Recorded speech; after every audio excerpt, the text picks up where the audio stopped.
querem se sentar ou vocês estão bem em pé? Vai ser só 1h30. Pode falar 1h30, Xandão? Pode.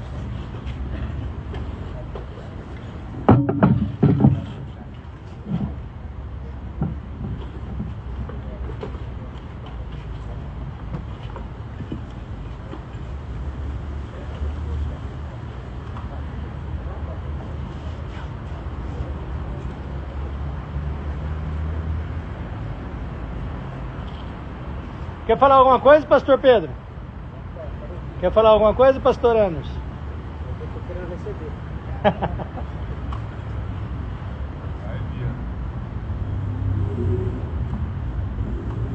Vocês estão animados, não? Eu queria saber o que vocês vieram fazer aqui. Conta pra mim, hein? Um por vez. O que você veio fazer aqui, ô Anderson? O que você veio fazer aqui, ô Xandão? Receber a palavra de Deus. O que você veio fazer aqui? Encontrar Jesus. Mais do Senhor, mais e mais. Mais e mais do Senhor. Tem um irmão apaixonado aqui, ó, até o olho está brilhando. Eu tenho que agradecer a Deus que está de volta. Agradecer a Deus que a esposa está de volta. Mas está bem, né? Deus é verdade. Glória a Deus. Mais alguém? Quer falar o que veio fazer aqui? Receber as bênçãos de Deus. São todas coisas que a gente encontra na casa de Deus, né? Não é verdade? Embora a gente não tenha um teto sobre a nossa cabeça, nós somos uma igreja, né, Anderson? Aleluia. Mas somos uma igreja. Uma igreja do A Senhor. igreja da praça. Na sexta-feira passada, a gente esteve lá na Proado, que é uma das clínicas que cedem vagas para o nosso ministério. E eu compartilhei uma palavra com eles lá e eu queria compartilhar essa mesma palavra com vocês hoje. Porque quando a gente fala sobre o reino de Deus, a gente precisa falar sobre alguns princípios de Deus. E a gente tem, por falta de conhecimento, a ideia de que Deus age de forma aleatória. Que Deus age de forma sem nenhuma lógica específica. E a gente sabe sim que Deus pode fazer o que Ele quiser da forma que Ele quiser. Amém? Amém? Amém. Então presta atenção aqui, quando vocês entenderem o que eu falei, vocês respondem aí, senão eu não vou saber sequer se vocês estão ouvindo. Amém? Amém. Amém. Vamos combinar. E eu queria trazer um princípio muito importante, talvez dos mais importantes, que Jesus nos mostra na Bíblia como um todo, em vários momentos.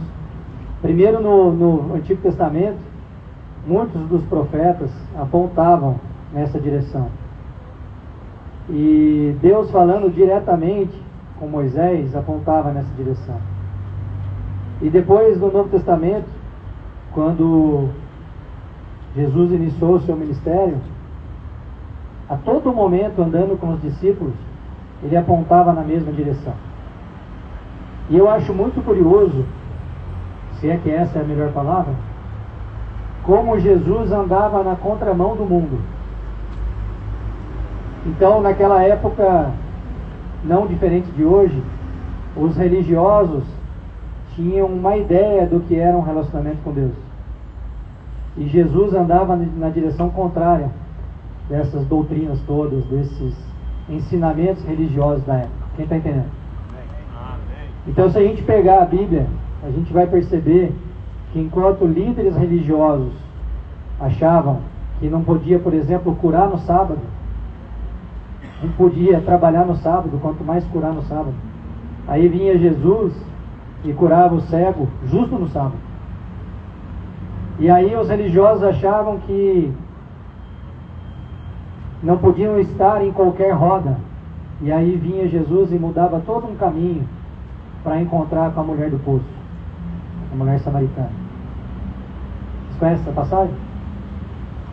Então Jesus, ele sempre andava na contramão do que aquelas lideranças religiosas todas achavam que era o correto fazer.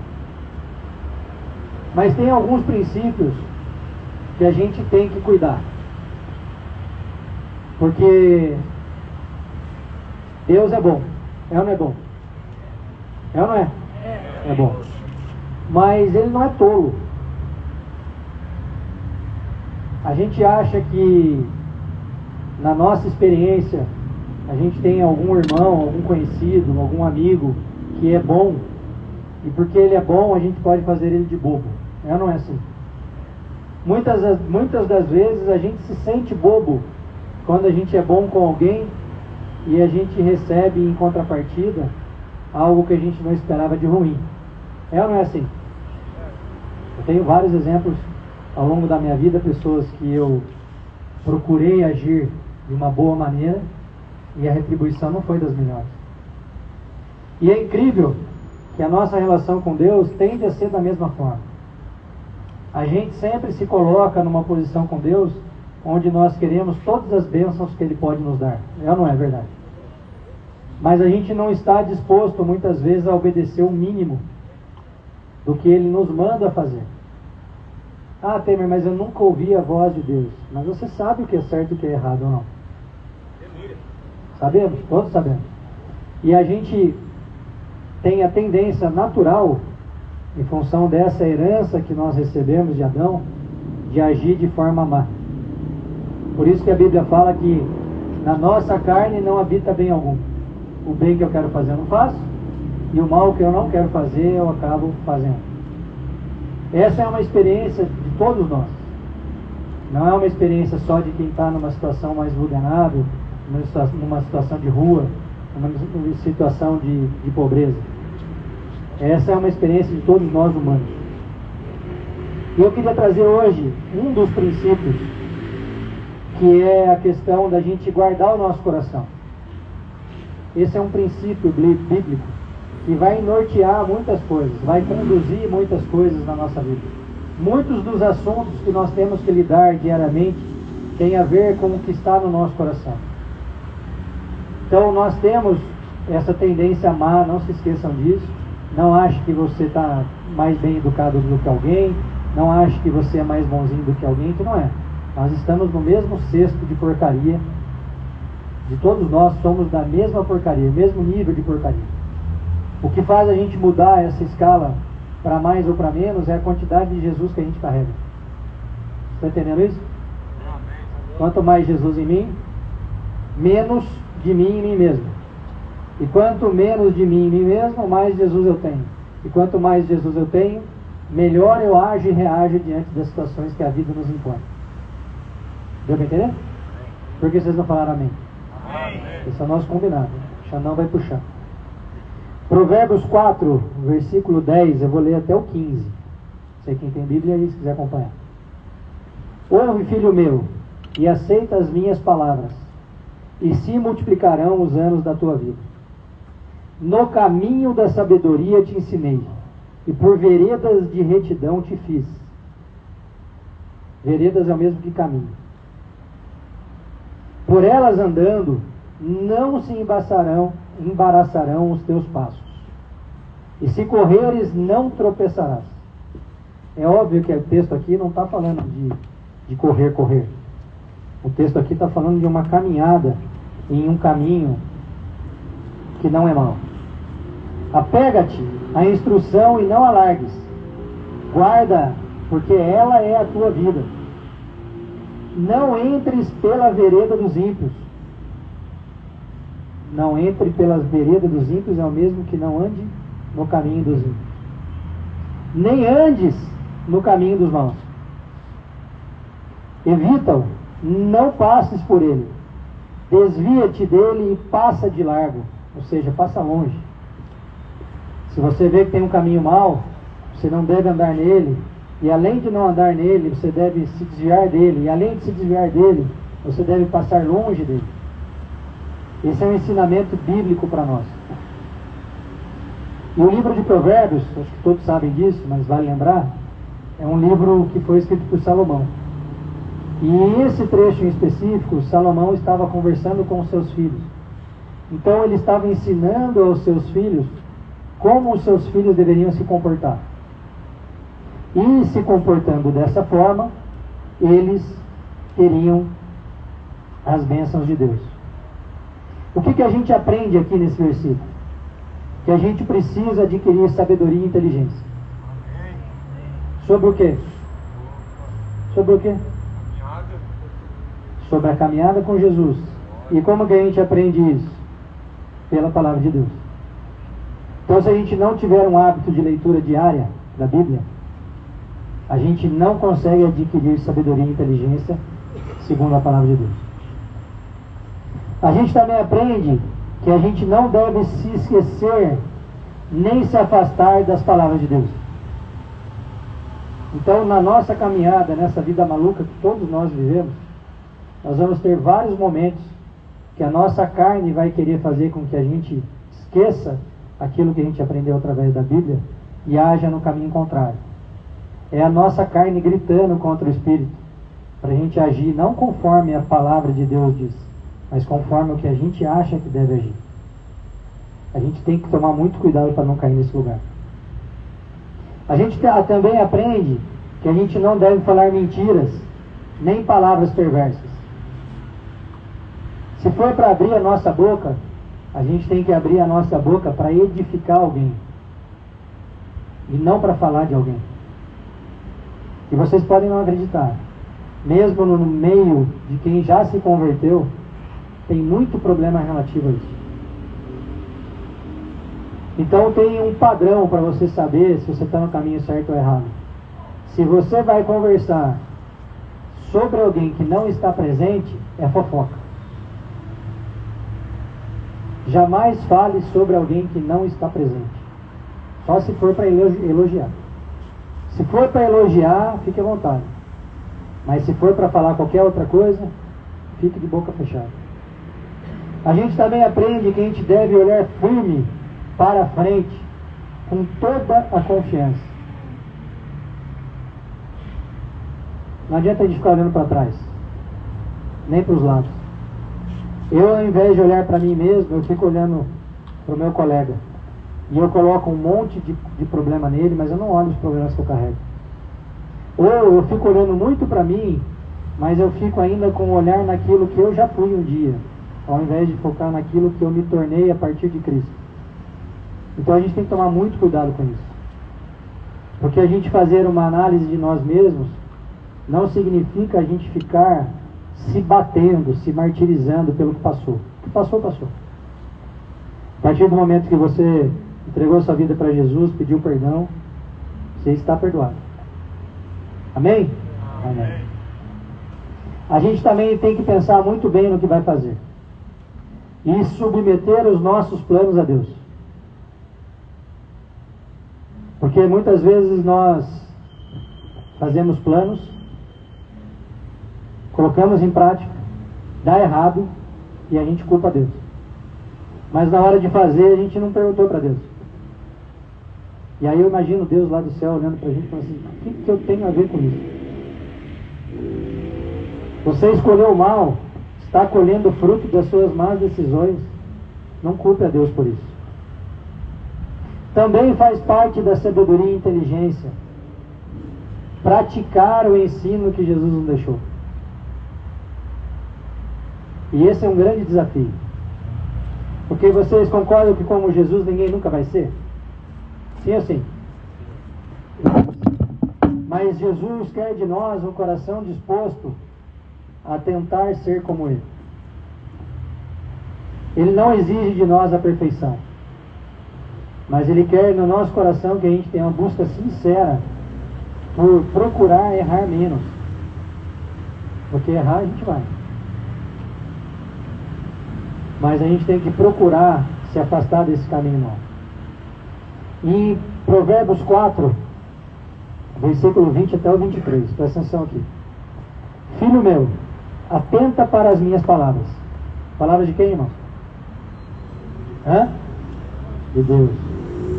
As minhas razões inclina o teu ouvido, não as deixes apartar-se dos teus olhos. guarda-as no íntimo do teu coração, porque são vida para os que as acham, e saúde para todo o seu corpo. Sobretudo, o que se deve guardar, guarda o teu coração, porque dele procedem as fontes da vida. Tudo o que a gente deve guardar, em primeiro lugar, a gente deve guardar o nosso coração. A maior guerra que a gente sempre vai travar é com a gente mesmo. Não é com o outro. Não é com aquela situação que a gente não tem solução para ela. É com a gente mesmo. Muitas das coisas que a gente se preocupa sequer vão acontecer. Mas a nossa mente fica brigando com a gente. Então a gente precisa avaliar verdadeiramente todos os nossos pensamentos e desejos, para ver se estão de acordo com esses princípios que Jesus nos deixou. A gente pode vir aqui fazer tudo isso que a gente faz, porque Deus mandou. Mas se a gente pegar isso e colocar em um lugar errado na nossa vida, se o nosso coração não estiver no lugar certo ao fazer isso, a gente não está fazendo o bem. A gente está apenas fazendo algo para receber reconhecimento de alguém. Isso é muito sério. Então, esse cuidado que a gente tem que ter de guardar o nosso coração são em todas as coisas. A gente realmente analisar se tudo que a gente está fazendo está de acordo com a vontade de Deus. Ser crente, ou seja, crer em Jesus, não significa que os nossos pensamentos vão ser todos bons. Por isso que a palavra de Deus manda a gente guardar o coração. Porque Deus sabe que nós somos uma fonte de problema. Não é verdade? Quando Adão desobedeceu a Deus no Éden, é lá no capítulo 3 de Gênesis, Deus já sabia o que tinha acontecido. E ele não perguntou a Adão o que você fez. Vocês conhecem essa passagem? Não? Pega aí Gênesis 3 para você ler aqui para eles. Ele pergunta: Adão, aonde você está? Isso tem uma razão de ser. Ele, além de já saber o que Adão tinha feito, além dele já saber que Adão ia desobedecê-lo, porque Deus sabia, com toda certeza Deus sabia, ele deixou claro que o problema não é o que Adão fez, mas é a consequência do que Adão fez. Porque quando a gente desobedece a Deus, a gente vai para um lugar muito perigoso, que é um lugar fora do centro da vontade de Deus. E quando a gente está fora do centro da vontade de Deus, a gente não tem como ter coisas boas. A gente não tem como colher coisas boas quando nós estamos afastados do centro da vontade de Deus. Então aquela pergunta de Deus para Adão é uma pergunta que deixa isso muito claro. Achou aí? Vem aqui. Só a parte que fala que ele pergunta. Começa um pouquinho antes. Senão eles vão achar que eu estou mentindo.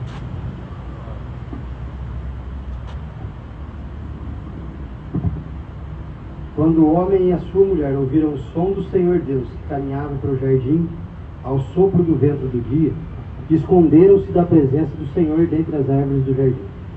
O Senhor Deus, porém, chamou o homem e perguntou: onde você está? Ele respondeu: eu te ouvi no jardim e fiquei com medo porque estava nu. Por isso me escondi. Entenderam? Ele não perguntou o que você fez. Tem um detalhe. O que Adão fez em desobediência deixou ele nu perante Deus. Quando a gente anda no caminho mau, anda em pecado, desobedece a Deus, a gente não tem como esconder o que a gente fez. Deus está vendo. Então a Bíblia traz na sua palavra alguns princípios que são centrais do cristianismo. O que é o cristianismo? É quem professa a fé em Jesus. Todo mundo acompanhando aqui? Aleluia.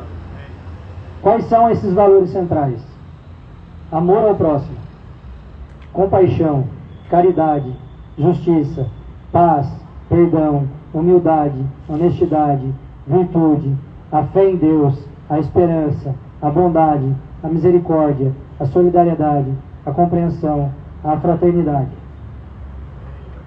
E quando a gente anda baseado nesses princípios do cristianismo, esses princípios centrais do cristianismo, nós atingimos um lugar chamado paz de espírito. Então, se a gente quer ter paz de espírito, nós precisamos colocar em prática valores centrais do cristianismo. Uma dessas características, que é o assunto de hoje, tudo isso aqui é só introdução para vocês entenderem onde eu quero chegar. Uma das principais características do povo de Deus é a generosidade. E generosidade não tem a ver com dinheiro. Generosidade não tem só a ver com dinheiro. Tem a ver com dinheiro também. Mas quando você abre mão do seu tempo, mesmo que você não tenha dinheiro, e se inclina para ouvir a dor de alguém que não pode te dar nada em troca, você já está sendo generoso no seu tempo. Dá para entender isso? Alguém falou amém? Amém. Marcos capítulo 12, versículo 41 até o 44. São. E estando Jesus assentado de frente da arca do tesouro, observava a maneira como a multidão lançava o dinheiro na arca. E muitos ricos deitavam muito, ou seja, depositavam muito. Vindo, porém, uma pobre viúva, deitou 2 pequenas moedas. Ela depositou ali 2 pequenas moedas, que valiam meio centavo. E chamando os seus discípulos, disse-lhes: em verdade vos digo que esta pobre viúva deitou mais do que todos os que deitaram na arca do tesouro. Todos os outros. Ela depositou mais do que todos os outros. Porque todos ali deitaram o que lhes sobejava, que é o mesmo que sobrava. Mas esta, da sua pobreza, deitou tudo o que tinha, todo o seu sustento. E o que chamou a atenção de Jesus foram 2 aspectos que eu queria trazer para você. Primeiro, os ricos que ali depositavam para serem vistos. Então eles estavam fazendo uma ação, uma boa ação, entre aspas, para Deus, mas que o efeito dela era totalmente negativo para Jesus. Porque eles estavam fazendo algo com o coração no lugar errado. Falei um pouquinho antes. Se eu faço algo para ser visto, para ser notado, ser reconhecido, está errado. Enquanto a pobre viúva, que colocou apenas 2 moedinhas, colocou tudo o que ela tinha. E aí nós temos uma diferença grande na intenção dessas pessoas, dos ricos e da viúva. Qual é a diferença? A viúva estava de coração puro e sincero, depositando absolutamente tudo que ela tinha. Para os outros, para aqueles que depositavam para serem vistos, parecia insignificante. Mas Jesus, olhando aquela cena, chamou os discípulos e falou: olha, verdadeiramente a maior oferta foi da viúva. Então essa mensagem que eu quis deixar para vocês hoje é sobre um aspecto muito importante na nossa caminhada de fé. Nós precisamos a todo momento olhar onde está o nosso coração. Porque você pode vir aqui participar da nossa reunião. E pode ser até que você venha por conta do alimento que a gente dá no final. Se você não tem o que comer, é totalmente compreensível. Mas o que Deus quer enxergar em você é um coração disposto, um coração sincero. Não para pegar esse alimento no final, mas para se alimentar da palavra dele. Aleluia!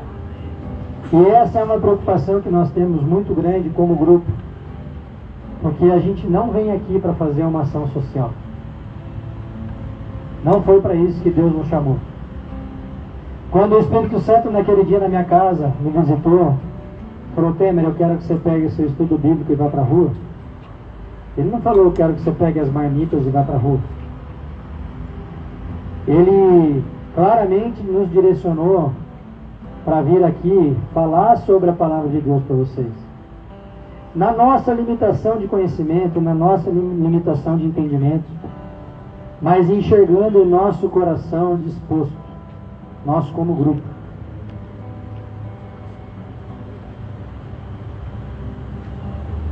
O que a gente ganha vindo aqui, irmão?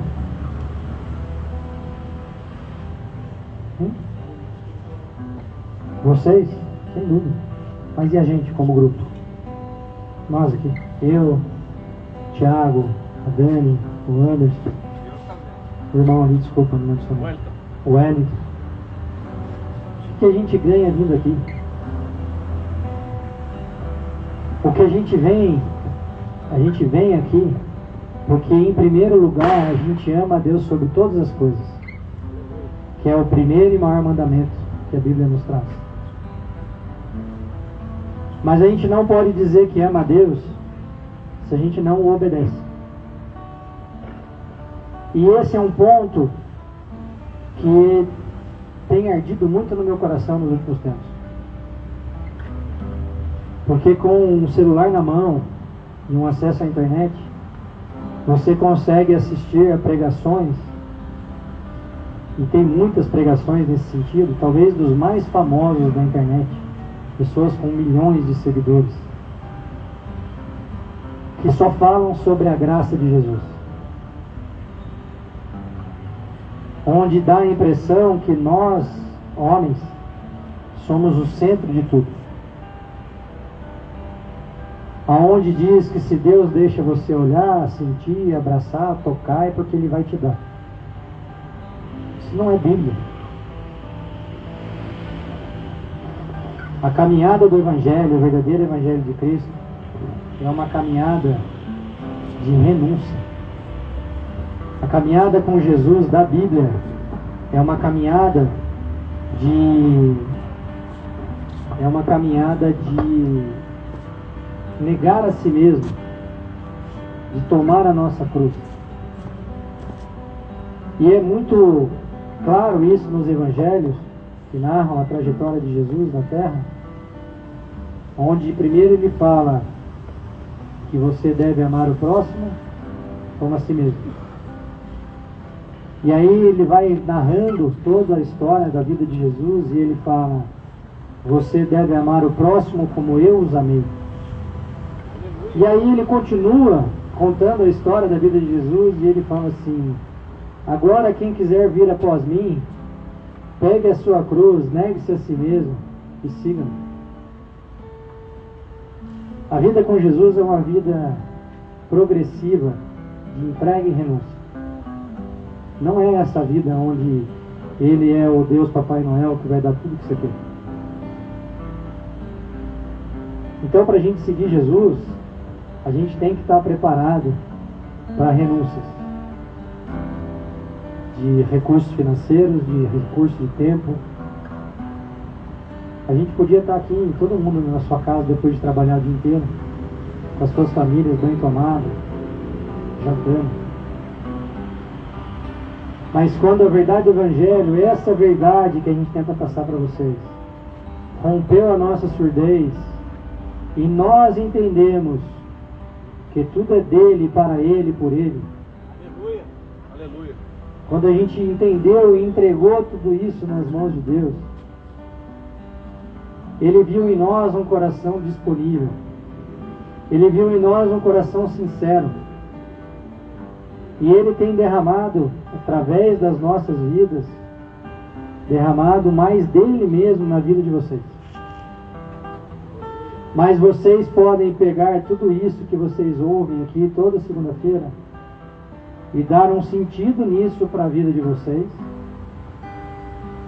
na forma de se comportar, na forma de agir, mas principalmente na forma de ser.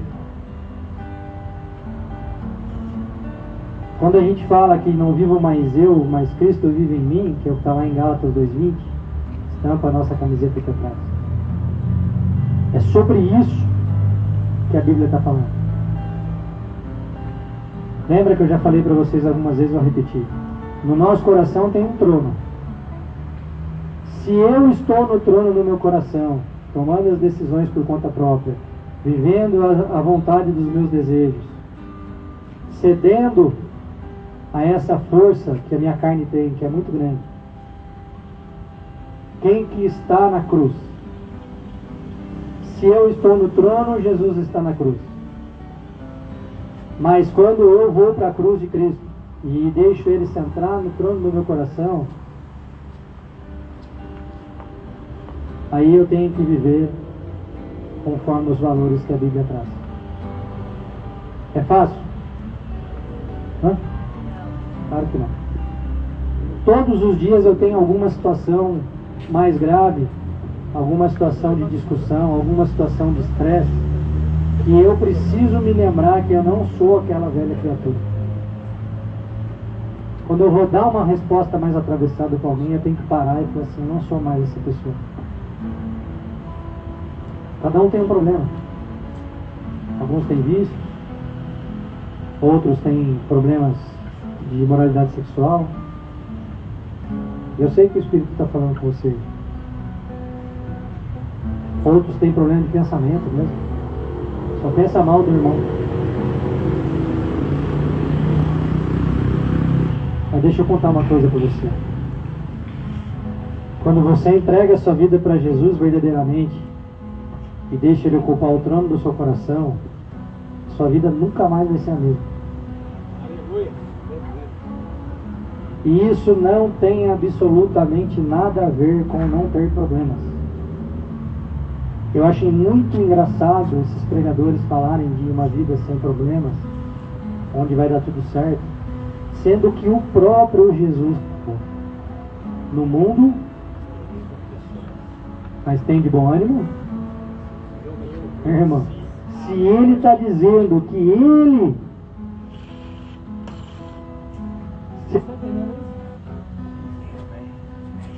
Como que eu vou achar? Como que eu vou achar que se Jesus foi para uma cruz para morrer por mim, foi humilhado, cuspido, xingado, se todos os apóstolos, exceção de João, morreram martirizados, foram assassinados, porque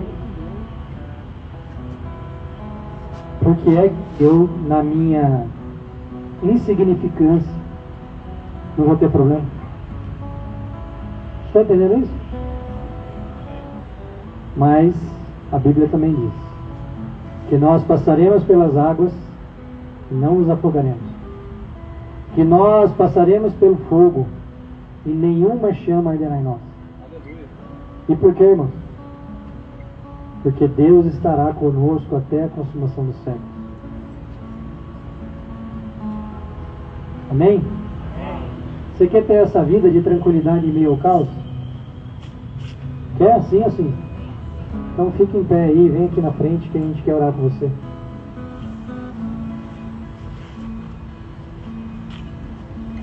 Pode orar, Dani?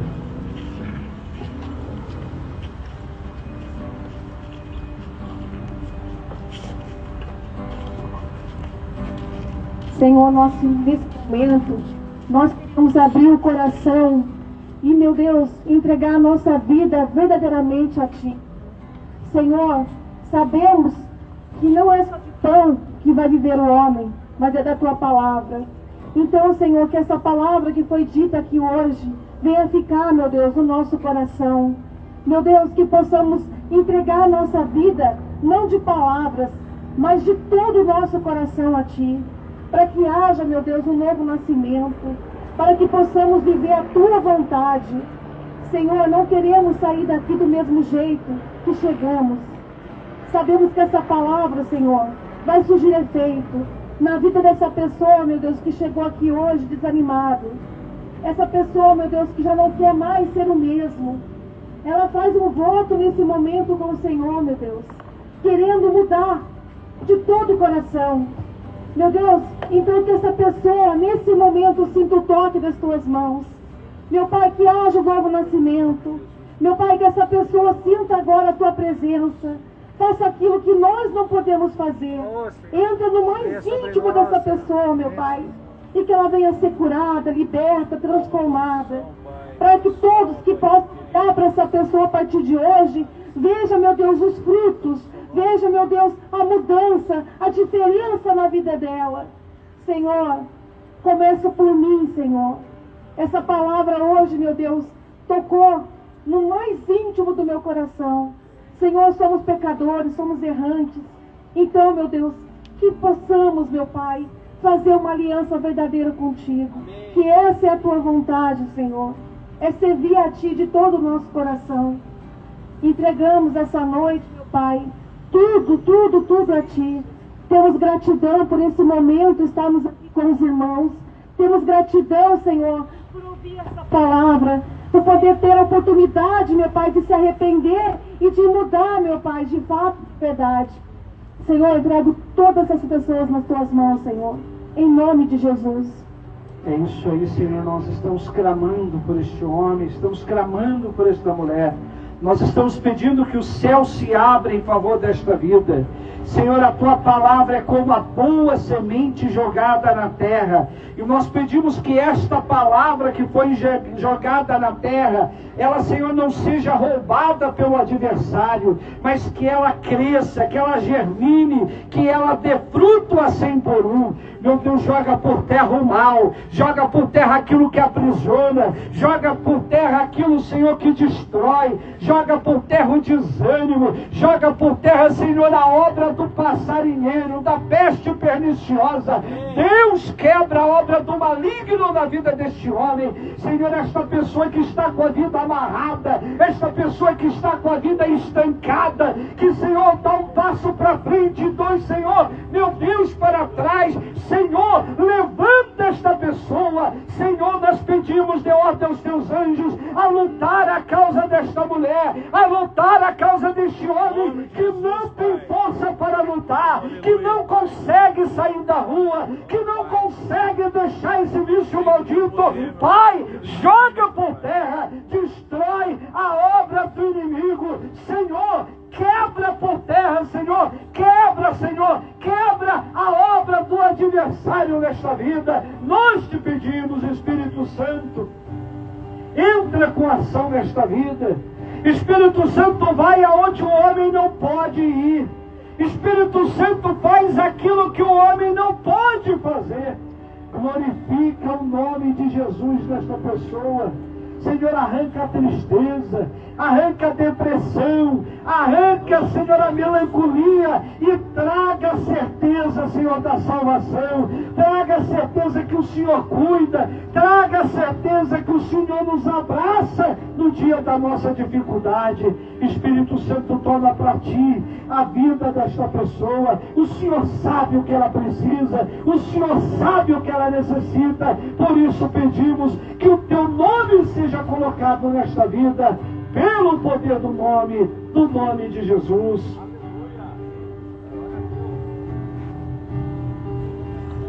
Teu sangue leva-me além de todas as alturas, onde ouço a tua voz, fala de tua justiça, pela minha vida. Jesus, esse é o teu sangue. A cruz mostra tua graça, fala do amor do Pai, que prepara para nós um caminho para ir, onde posso me achegar somente pelo sangue. Que nos lava dos pecados, que nos traz restauração. Nada além do sangue, nada além do sangue de Jesus, que nos faz brancos como a neve, aceitos como amigo de Deus. Nada além do sangue, nada além do sangue de Jesus.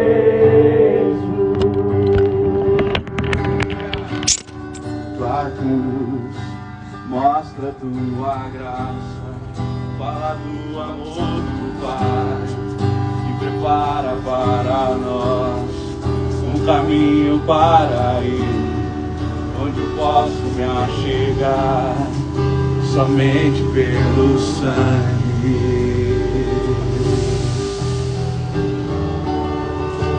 Que nos lava dos pecados e nos traz restauração.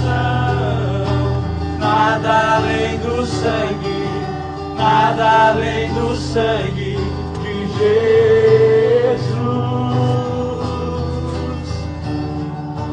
que nos faz brancos como a neve, aceitos como amigo de Deus. Nada além do sangue, nada além do sangue de Jesus. Aleluia. Eu sou livre. Eu sou livre. Cante bem alto com a sua voz. Eu sou livre. Nada além do sangue, nada além do sangue de Jesus.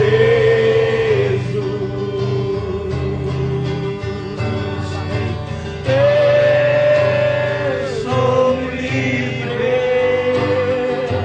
Eu sou livre. Nada além do sangue, nada além do